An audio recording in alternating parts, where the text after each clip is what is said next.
Olá, eu sou Hilton Santos e sejam todos muito bem-vindos aqui no canal, que tem por objetivo contar histórias bíblicas em uma linguagem acessível a todos. E hoje nós estamos com mais um episódio do quadro Perfil, em que nós tentamos aqui, através das informações bíblicas, contar a história do determinado personagem, né, ou pelo menos parte dela, e traçar também o seu perfil. E a personagem de hoje é nada mais, nada menos do que Judá. Judá era o quarto filho de Jacó, né? Mas ele se destaca ao longo da história, nós vamos perceber que ele se destaca muito mais do que todos os outros irmãos, apesar de não ser nem o primogênito, nem o segundo, nem o terceiro. Para começar, ele não tomou parte, né, na vingança lá do ultraje feito a Diná. Né? Rubens, Simeão, Levi e Judá tinham uma irmã chamada Diná, né, que nasceu um pouco depois deles. E aí um sujeito chamado, deixa eu ver onde é que está aqui, Siquém, exatamente, um sujeito chamado Siquém, ele simplesmente violou a irmã dele. Ela foi dar uma voltinha, né, foi sair para ver o povo, né, foi dar uma volta por aí, para a cidade, e aí Siquém a pegou e simplesmente a violou. Mas depois ele supostamente se apaixonou por ela. Então o pai dele foi lá, olha, o pai dele se chamava Amor, falou, olha, meu filho, sei que ele fez bobagem, mas ele agora ele está apaixonado pela sua filha, dá para sua esposa, não sei o que e tal.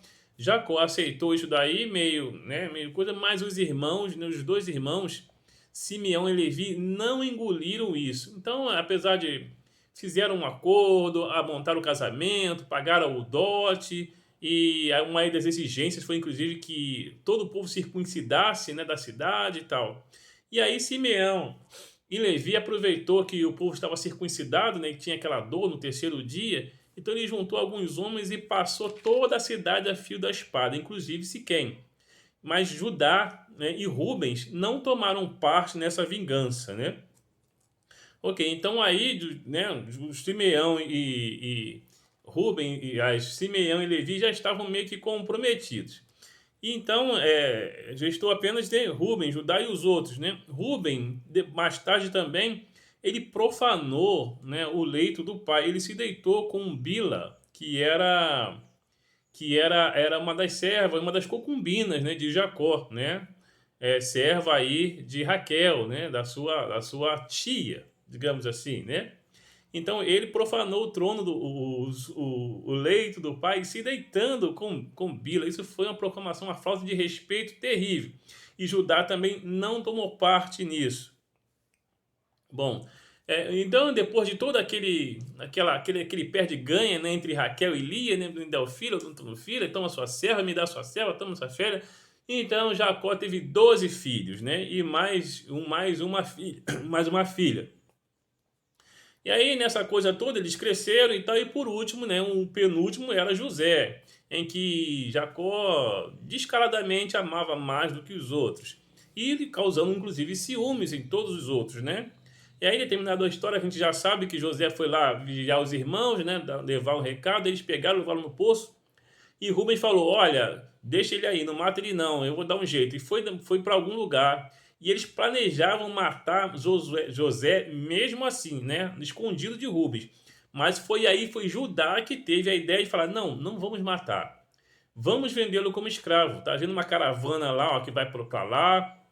Vamos vender. Então Judá salva a vida de José, né, ao vendê-lo como escravo, né? Porque os outros irmãos estavam, os outros 10, né, estavam prestes a matá-lo, realmente matar e depois dizer que o pai que um bicho pegou e tal. E assim foi feito, né? José foi vendido e quando o Rubem chegou, que viu, cadê o garoto? Aí falou, olha, a gente vendeu, né? Aí não tinha mais nada o que fazer, seguiram com o plano, né? Pegaram o sangue, botaram na capa dele, que já tinham tirado, e enfim. E mostraram pro pai uma capa ensanguentada, com sangue de animal, e disse, ó, foi um animal pegou e já era seu filho. Pois bem, então Judá, então, ele salva José, né? E os anos se passam, né? As pessoas, eles, né, envelhecem, têm suas famílias, seus filhos. Houve uma grande fome, né, em Israel e José, nesse meio tempo, já era governador do Egito, quando eles foram obrigados, né, com seus irmãos a ir buscar provisões, comprar, né, comida no Egito, que é só lá que tinha, em função dos 7 anos de fome previsto em sonho por José.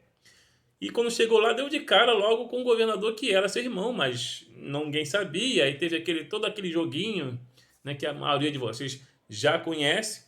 E quando José usa de um artifício para prender a Benjamim lá, né, é justamente Judá é quem faz um discurso, né, intercedendo em favor do irmão mais novo. Ele carregava consigo ainda aquela culpa, né? Se todos eles carregassem, eu não sei, mas o único que manifestou, né, o fato de carregar essa culpa era justamente Judá. Ele carregou com aquilo por anos, por muitos anos, ele estava em seu coração se achando culpado, carregando aquela culpa, aquela angústia por ter entregue o seu irmão, apesar de ter salvado a vida dele, né? Como escravo para o Egito. Então ele revelou, olha, há muitos anos atrás meu pai perdeu o filho, então e no final do discurso ele fala, olha, deixa que eu fico no lugar do Benjamim como escravo de vocês. Não importa o que ele tenha feito ou deixado de fazer. O meu pai não suportaria perder outro filho amado. Já perdeu um, não suportaria perder outro. Então eu fico. Ele se ofereceu para ele ficar no lugar de Benjamim como escravo no Egito ou sofrer qualquer tipo de castigo ou represália que o governador, que ele não sabia ser seu irmão, né, estava disposto a fazer. E essa atitude comove José de tal forma que ele aí dá a se revelar aos seus irmãos, né? E se reconcilia com eles, né? Então, graças aí, em parte, né? Embora já fosse plano, em parte, ao discurso de Judá arrependido, é que José se reconcilia, né, com os irmãos. E quando eles voltam para buscar a Jacó, o pai, né, que fica sabendo que o filho estava vivo e tal, o pai escolhe justamente ajudar para guiá-lo.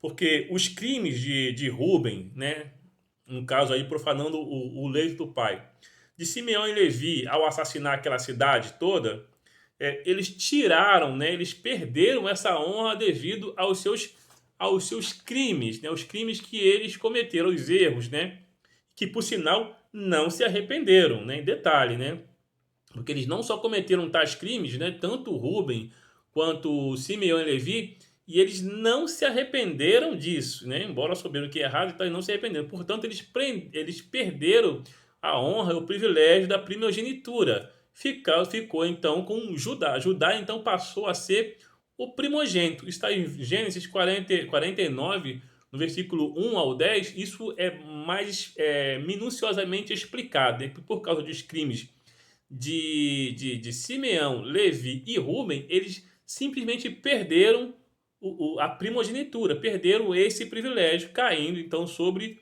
Judá, que teve aí 5 filhos, né, e 2 netos, sendo que 2 morreram, né? Bom, e essa primogenitura então se concretiza na hora da repartição, né, da partilha da terra prometida.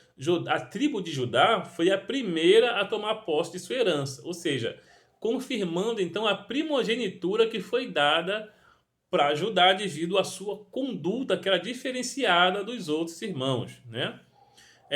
Teve um episódio também em que ele reconhece, né, o seu erro ao onde está aqui ao se envolver com a sua cunhada, né? A sua cunhada. Ele teve uma nora chamada Tamar, de um dos seus filhos mais velhos, né? Ele teve 2 filhos mais velhos que simplesmente morreram em função dos seus pecados, dos seus atos pecaminosos, de sua má conduta. E a sua nora ficou, né, viúva, e ele prometeu que o filho mais novo, né, que eram 3, que crescesse, seria dado a ela como esposo para continuar, para perpetuar a herança do irmão mais velho, já que o segundo também não quis fazer isso, porque jogava o sêmen na terra. Pois bem, então sei que o garoto cresceu, se tornou adulto, e Judá não cumpriu a sua promessa. Então o que Tamar fez? Tirou o seu luto, se disfarçou de prostituta, né? E cercou lá e se prostituiu com o seu sogro, no caso aí Judá, né? E teve como garantia, né, inclusive o seu cajado, etc, etc. E aí depois ela cobrou isso dele, né? Olha, eu fiz isso quando ele realmente conheceu, ele percebeu que a prostituta, né, que ele tinha dormido, era justamente a sua nora, violando então os seus votos, né, do casamento. Mas aí ela cobrou a ele de que ele não tinha cumprido a promessa que ele tinha feito para ela. Então ele reconheceu o erro e disse: olha, pior do que ela fui eu, né? Que naquele tempo a mulher era muito mais culpada de qualquer outra coisa do que com qualquer outra coisa, né? Então essa mulher era sempre hostilizada. Mas ele indo na contramão desse mau costume, ele falou: não, ela não é ruim. O ruim fui eu que não cumpri a minha promessa, né? De dar um filho para ela. E ela engravidou realmente do sogro de Judá e teve 2 filhos, né? 2 filhos gêmeos, né? Então ele tinha humildade para reconhecer o seu erro e voltar atrás quando podia, né? Quando dava, né? Ele tinha essa humildade. Pois bem, então a tribo de Judá, né, diante dessas virtudes que Judá possuía, a tribo de Judá, os seus descendentes, tornou-se então a maior das tribos de Israel. Isso chegou ao ponto de ela, com a tribo de Benjamim, mas foi praticamente sozinha, virou um reino separado dos seus irmãos de Israel, né? Em determinada altura, depois que morreu lá Davi, né? Depois que Salomão, né, saiu, deixou o trono, Israel se dividiu entre Judá e Israel, né? Então Judá foi praticamente sozinha, foi Judá e Benjamim, mas a maior tribo da Judá tornou-se um reino à parte em comparação com outro reino, né? E um dos reinos ficou na capital, Israel tinha capital em Samaria e Judá na capital de Jerusalém.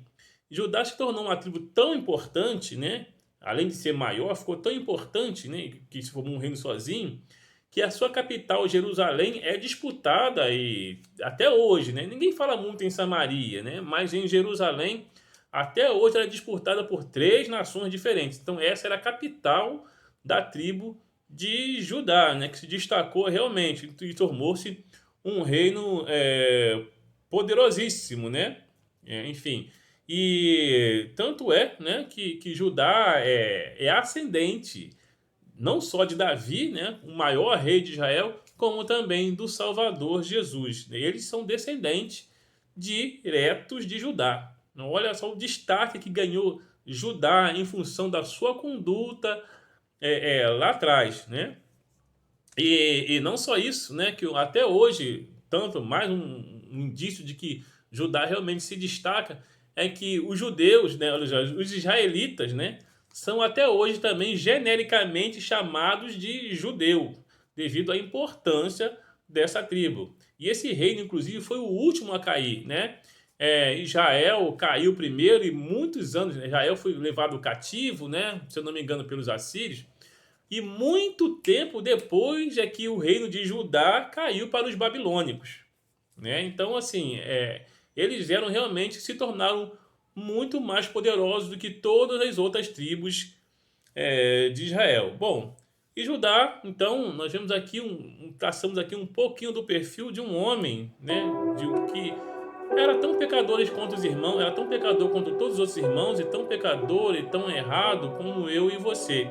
Só que ele tinha a virtude, né? Que o que fazia o seu diferencial era justamente a virtude de reconhecer quando errava, né? Semelhante, inclusive, a Davi, seu descendente, né? Que tinha essa virtude de reconhecer o erro, de se humilhar e de voltar atrás.